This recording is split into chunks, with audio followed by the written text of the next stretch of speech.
નમસ્કાર, બેનિફિટ બુલેટિનમાં આપનું સ્વાગત છે. હું છું મહેશ. નજર કરીએ અત્યાર સુધીના મહત્વના સમાચારો પર.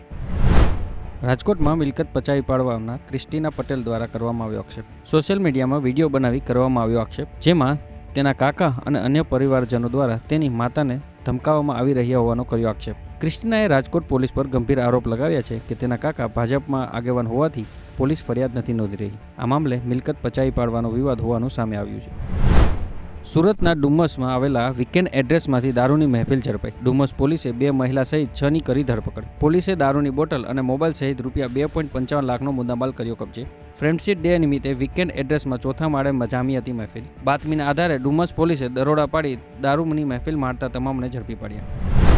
કચ્છમાં શિક્ષકોની ઘટને મામલે નલિયામાં સામાજિક આગેવાન લખન ધુવાએ હાઈવે પર કર્યો ચક્કાજામ. સ્થાનિક લોકો, વિદ્યાર્થીઓ હાથમાં બેનર સાથે નોંધાવ્યો વિરોધ. કચ્છ જિલ્લામાં 4700 શિક્ષકની ઘટ. અબડાસા તાલુકામાં 600થી વધારે શિક્ષકોની ઘટ. 1 મહિનામાં શિક્ષકોની ભરતી નહીં થાય તો ઉગ્ર આંદોલન કરવાની ઉચ્ચારી ચીમકી. પાદરા ગંભીરા બ્રિજ પર લટકી રહેલા ટેન્કર ઉતારવા માટે તંત્રની કામગીરી શરૂ. સિંગાપુરથી આવેલા 3 એન્જિનિયર તથા મરીન એન્જિનિયરની ટીમ સ્થળ પર પહોંચી.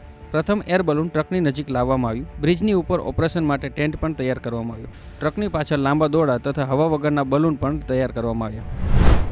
સૌથી વધુ કૌશલ્ય આધાર રોજગાર ક્ષમતાવાળા ટોપ 5 રાજ્યમાં ગુજરાતનું સમાવેશ નહીં. કોંગ્રેસ પ્રવક્તા મનીષ દોશીએ કર્યા રાજ્ય સરકાર પર આકરા પ્રહારો. સ્કિલ ડેવલપમેન્ટના મોટા દાવાઓનો પરપોટો ફૂટી ગયો. ભાજપ સરકારના દિશાહીન વહીવટનો સતત ભોગ બની રહ્યા છે ગુજરાતના યુવાધન. તો આ હતા અત્યાર સુધીના મહત્વના સમાચાર. આવા જ સમાચારો જાણવા માટે બનેલા રહો બેનિફિટ ન્યૂઝ સાથે.